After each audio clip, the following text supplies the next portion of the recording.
Forgive me for interrupting. I just wanted to introduce you to a dear friend of mine, Victoria Grayson, Emily Thorne. Hello, Mrs. Grayson. Ah, Miss Thorne. I was wondering who the late entry was on the guest roster.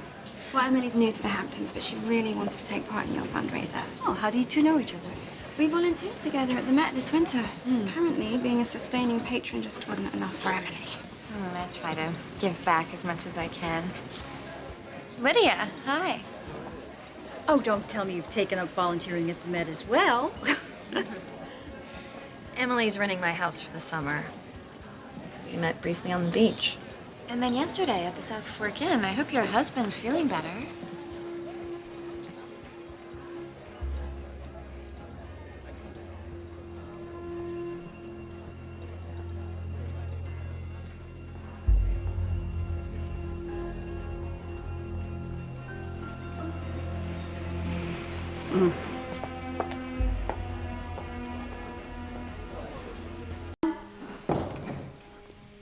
Wow, I'm stunned. You never can tell with people, can you? Indeed. Good night, Emily. Good night, Mrs. Grayson. Actually, would you mind terribly if I started calling you Victoria? Of course. Then good night, Victoria. Good evening, Miss Thorne. If I'd known you were coming, we could have all ridden over together. Oh, next time. Victoria, you look beautiful. As do you. I don't suppose you've talked to Daniel. Yes, we cleared up our misunderstanding. But if you're wondering why he's not here this evening, I'm afraid it has more to do with things at home than with me.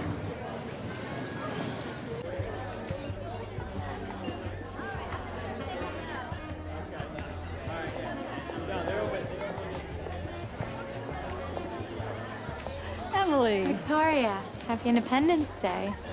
You really go all out for this holiday, don't you? Well, there's nothing so precious as freedom, is there? No, there isn't. And you seem particularly untethered tonight. No Daniel? Unfortunately. Well, Tyler said that you encouraged him to take that bar job. I just somehow can't imagine it'll last. But a boy just has to get certain things out of his system until he sees clearly. Try to enjoy yourself.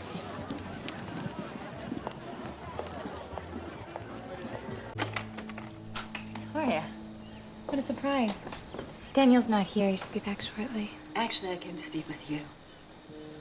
May I come in? Of course.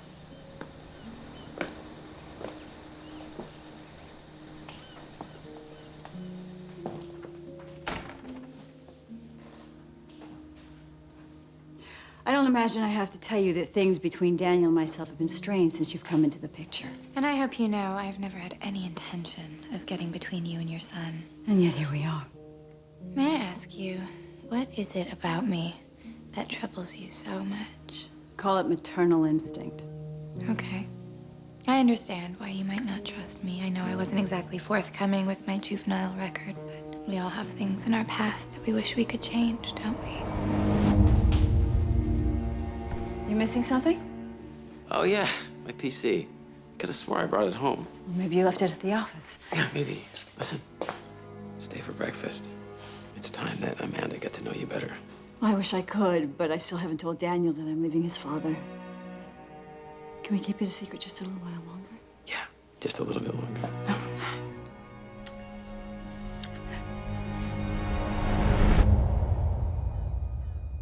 Don't hurt my son, Emily. You'll live to regret it if you do. The last thing I want is for Daniel to get injured in any of this. Assuming that you feel the same way, I think it's time that we work out our differences. Yes, I think we can both do that. For Daniel's sake. Victoria, I'm glad we had this talk. I really want to make things right between us. Especially since there's a chance that we could be family someday.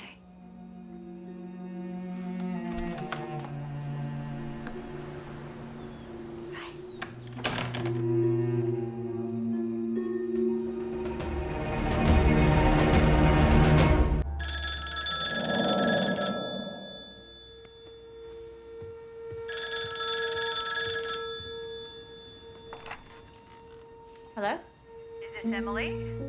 Yes, it is. Emily, this is Victoria Grayson. I took a chance and dialed the number I had for Lydia's old landline. I hope I haven't disturbed you. No, not at all. I wanted to invite you over to the house tomorrow for tea. Is that something you think you might be able to do? Yes, that sounds lovely. Good. I think it's time you and I get to know each other a little bit better. I'm looking forward to it. Till then.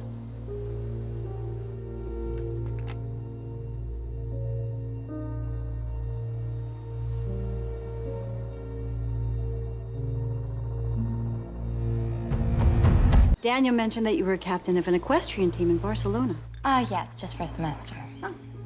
When was that exactly? 2005. Why do you ask? I rode steeplechase when I was in boarding school at Montpelier. I'm curious what else we have in common. What are some of your other interests? History, for one. I'm practically obsessed with it. Funny. At my yacht party, you were more concerned with current events, it seemed. Art conservation is another one of my passions. That's why I joined New York's Landmark Preservation Society. My father always said that our past defines who we are. I would say our choices are what define us. Maybe for the lucky. But sometimes in life, we're not always given a choice. Emily? Hi. Hi. What's going on? Well, your mother invited me over for tea. Daniel, for God's sake, pull yourself together. You're a sweaty brute. My apologies. Had I known my mother had summoned you, I'd have looked at least 50% less brutish. No, it's fine. I should get going, really. I have to work out some issues with my realtor. Things got a little aggressive in our bidding war today. Oh, I'm sorry to hear that. Will you be on the hunt for a fallback rental, or are you headed back to the city? Actually, as of this email, I've just become the official new owner of the beach house. That's great news. Congratulations. Thank you. Now, how about I make good on that date and take you out to celebrate? That sounds great. How about tomorrow? Yeah, tomorrow's perfect. I know just the place. Come on, I'll walk you out. Thank you so much for tea, Mrs. Grayson. I can't tell you how much I've enjoyed this. Fire and ice. When we first sat down to discuss tonight's occasion, I was immediately taken with the idea of an evening inspired by primal bookends. Fire and ice, beginnings and endings, and the love between a man and a woman. Tonight not only marks the final weekend of a remarkable summer in the Hamptons, it is also the celebration of my son Daniel's engagement to the lovely and beguiling Miss Emily Thorne. And though we've only known her for a few short months, Emily already feels like the piece of the family puzzle we never even knew was missing. In a word, I approve. And as anyone can tell you, approval is not something I give away freely.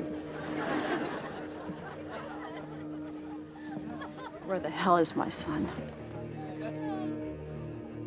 Fire and ice. When we first sat down to discuss tonight's occasion, I was immediately taken by the idea of an evening inspired by primal bookends. Fire and ice, beginnings and endings, and the love between a man and a woman.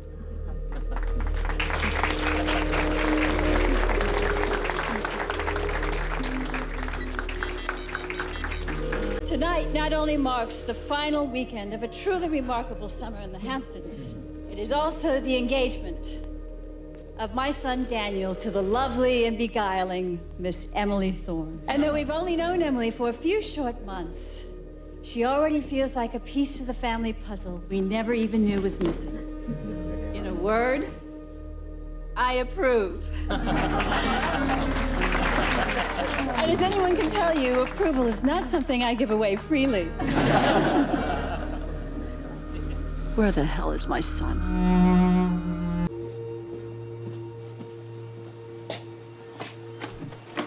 Victoria, come on in.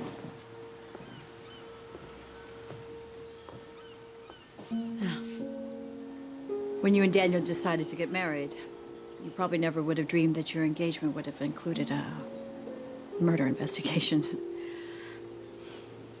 I don't think anyone could imagine something so horrible.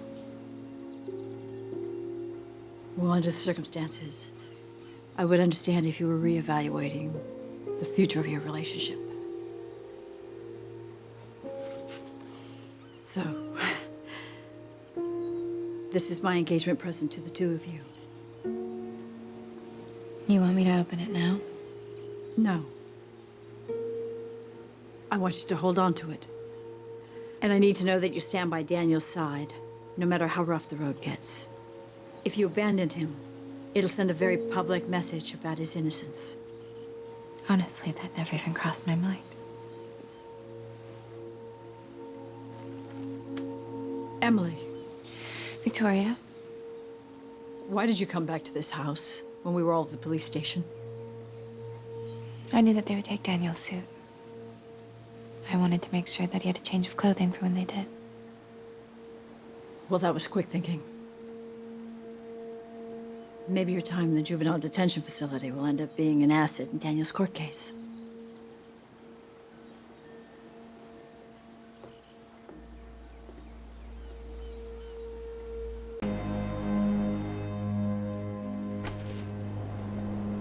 Victoria, come in. I heard you took a nasty spill. I'm fine. Daniel told me about your breakup. I wanted to offer you my condolences in person. I can feel your devastation. Maybe now the two of you can move on and find someone more appropriate. Suppose you'll be wanting this back.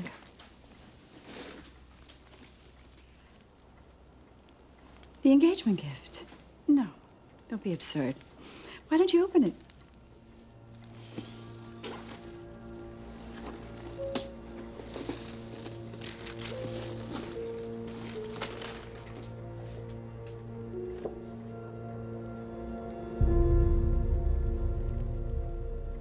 You see, even long before the day of your engagement party, I knew that your future with Daniel was as empty as that box. Now, best of luck with your next endeavor.